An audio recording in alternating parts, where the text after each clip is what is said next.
Welcome to the League of Nerds comic book segment number 60. I'm John Cooney here to talk to you about comics released the 27th of March, 2013. Beginning as usual with my first 5, meaning these are the first 5 books I intend to read this week, and I'll give you a little more depth on them, starting with at number 1, Guardians of the Galaxy number 1. There's a new rule in the galaxy: no one touches Earth. No one. Why has Earth become the most important planet in the galaxy? That's what the Guardians of the Galaxy are going to find out. Join the brightest stars in the Marvel Universe: Star-Lord, Gamora, Drax, Rocket Raccoon, Groot, and, wait for it, Iron Man, as they embark upon one of the most explosive and eye-opening chapters of Marvel now. These galactic Avengers are going to discover secrets that'll rattle Marvel readers for years to come. Why wait for the movie? It all starts here. Series writer Brian Michael Bendis explains, quote, "What happens is that a galactic council is put together by Star-Lord's father.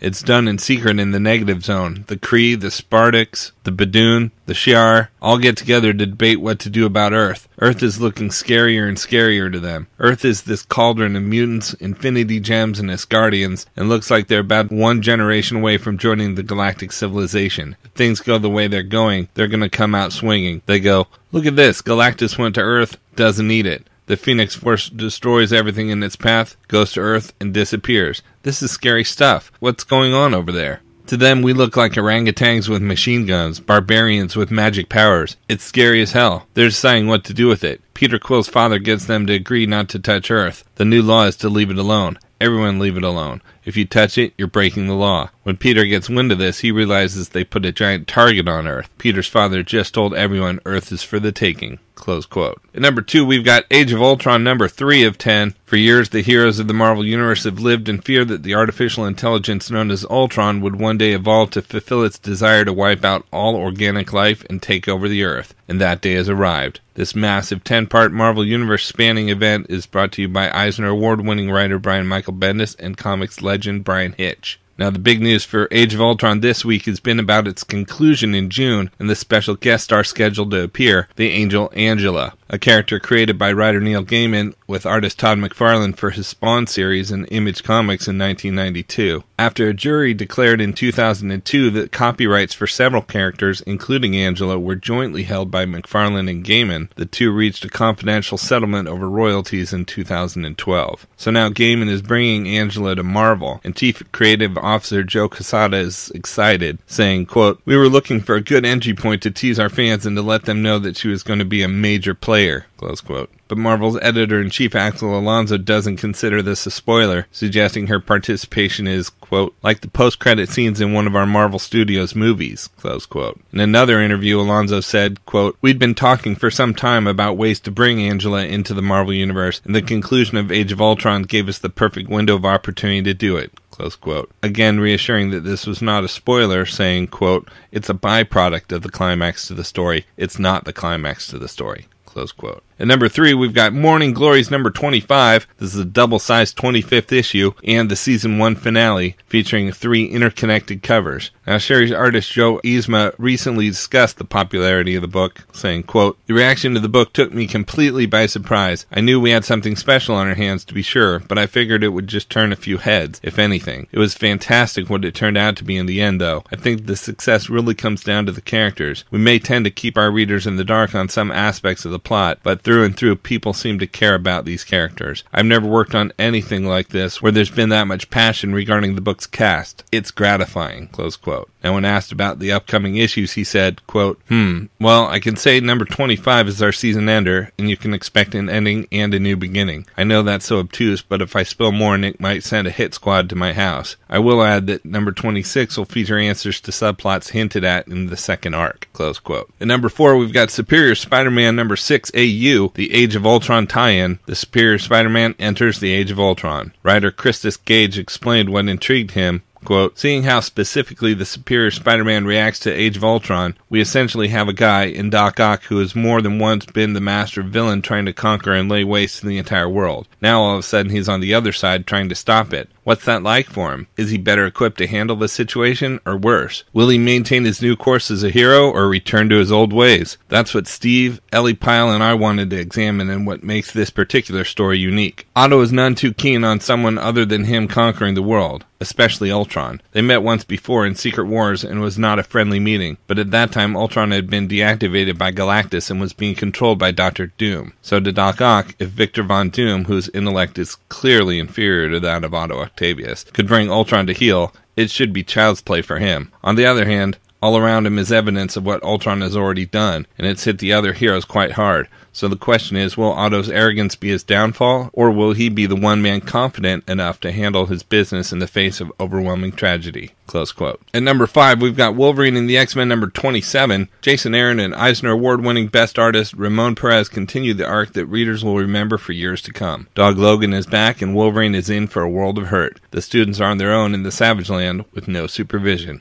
Uh-oh. Now, series writer Jason Aaron talked about bringing back Dog Logan. Quote, "I like the idea of throwing Wolverine's screwed-up brother into the mix, not as a cackling arch-villain. If you read Origin, that's not what the character is about. I think he comes out of that as a really tragic figure. We see him growing up, and he's sort of this big, scary guy who comes after Wolverine, but he's a deeply flawed, broken kid who was the victim of abuse from a drunken father for most of his life. He's got this very screwed-up relationship in view of his brother, because James got to grow up in the big fancy house on the hill with his very pampered lifestyle, while Dog is living in the bottom of the hill. He's literally named Dog. He gets treated like a dog, and then, lo and behold, he finds out they're really brothers. He uses the name Logan, but he never really had to learn what that name means. He had the pampered life on the top of the hill, while Dog is at the bottom of the hill getting the beaten out of him. Dog realizes, my brother doesn't know what it means to be a Logan. Someday I'll have to teach him. He also resents his brother for stealing all those things that should have been his, he feels. That's a lot of resentment and a lot of screwed up feelings there. And he's not just showing up, shaking his fist in the air saying, I want to kill my brother. He wants to show that he's a better man than his brother. He endured things his brother didn't have to endure as a child, and he feels like he's better than his brother in every way. So he shows up wanting to prove that. And what's a better way to do that than to show that he's a better teacher for these kids than Wolverine is? Which, again, plays with the whole weird father and son dynamic that's at the heart of this whole screwed up Logan family.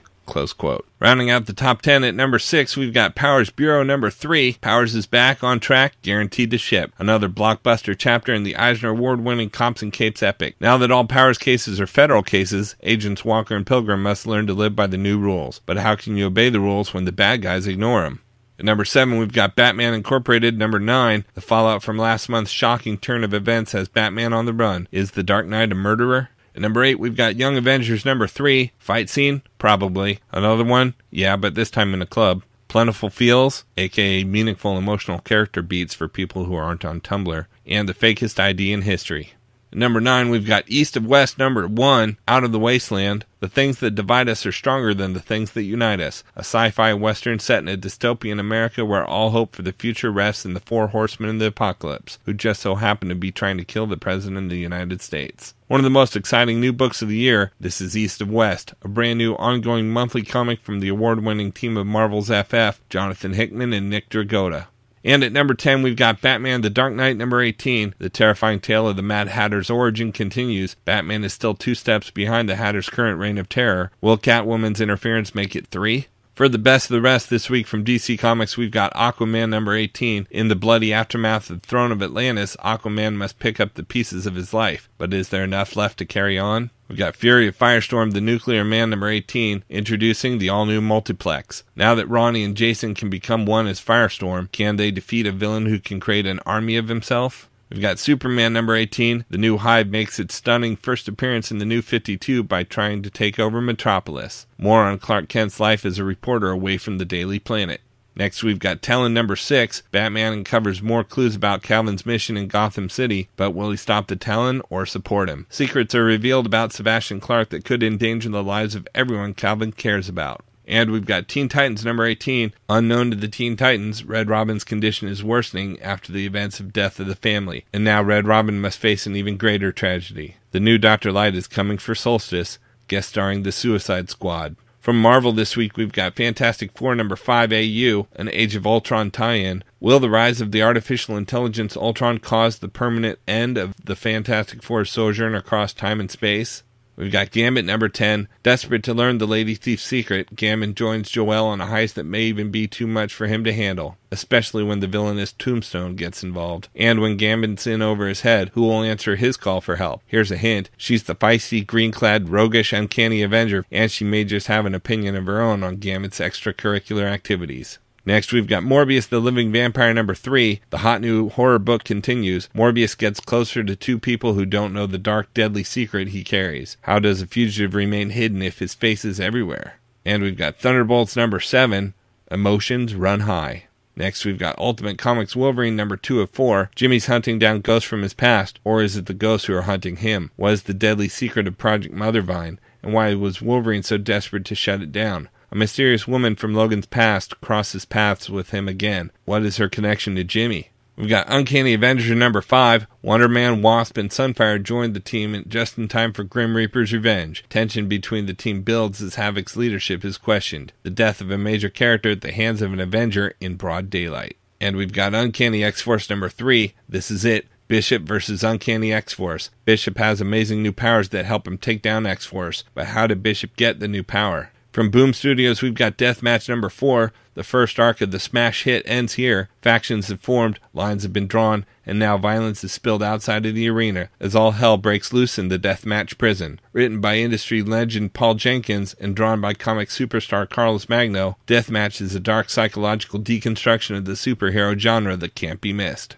From Dark Horse, we've got the Massive number 10. The Capital finally gets a reliable lead on the Massive and moves to follow, only to stumble into a regional war zone. Callum must deal with the mutiny when members of his crew force him to divert so that they can join their home country in its war. The first of 3 standalone issues with 3 different artists, perfect jumping on point. From Dynamite Entertainment, we've got Bionic Man versus the Bionic Woman number 3. The Bionic gloves come off as Steve Austin and Jamie Summers throw down, each needing to defeat the other in order to save his or her life. From IDW Publishing, we've got Doctor Who number 7, Space Oddity, Part 1 of 2, first in a special 2-part story written by iVampire's Joshua Fialkov. When a cosmonaut attempts the first spacewalk in 1965, the rest of his crew watches in horror as he's swallowed whole by Shadow. Only the Doctor can save the spacecraft and the historically important mission.